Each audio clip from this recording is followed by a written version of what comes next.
Alright, starting up the Whirlpool heat pump. Let's hear it.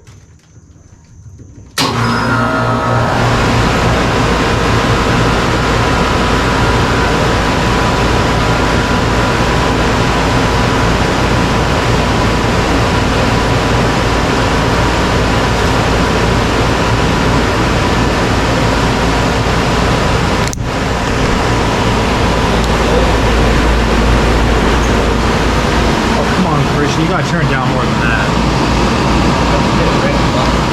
Yeah, it's gonna get it down really fast. If you see, it's already down to 80 degrees. It would have already shut off by now.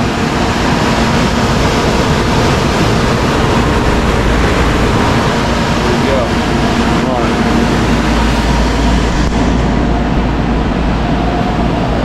Here's the back.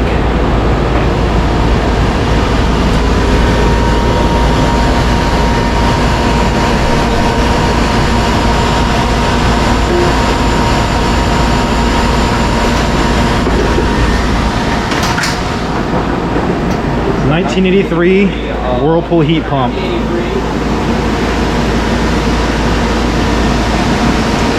look back up. And here's the indoor system. It's already pouring out condensation. You got a bucket here to consume it. Ice. Here's your blower. This is not the original indoor system for this unit. It just was sitting around and figured, why not pair it up with this unit? Air handler. This didn't go with this, obviously. Over here we got the 86 Whirlpool that was repainted last year. I've gotten a syrup shutdown to this one previously, but it's now disconnected again. This is a nice. This one's an 86, right? Yeah. 86 2-ton. Straight cool. This one's also in pretty good shape. It's been vandalized by children, unfortunately. Yeah, unfortunately. And some of the green paint somehow got on this unit. Sold CKC. A little CKC, and then you got a performance. Which the mesh is missing. I don't know what that thing is. That's a performance right there. Performance, yeah. I thought it was like comfort or something. This one's a performance. This one, the tag's not really in the greatest shape. And it's from 2010. It's like an older style one. Also airy. Whoa, nice and hot out here.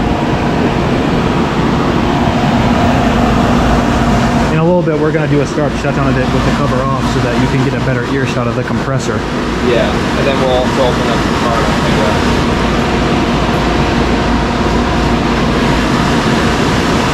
Honestly, it's not good. Here's the thermostat we have hooked on to it. It's not a heat pump thermostat yet. That will change. That will more change, than likely. probably. Yeah. Anyway, let's do the shutdown.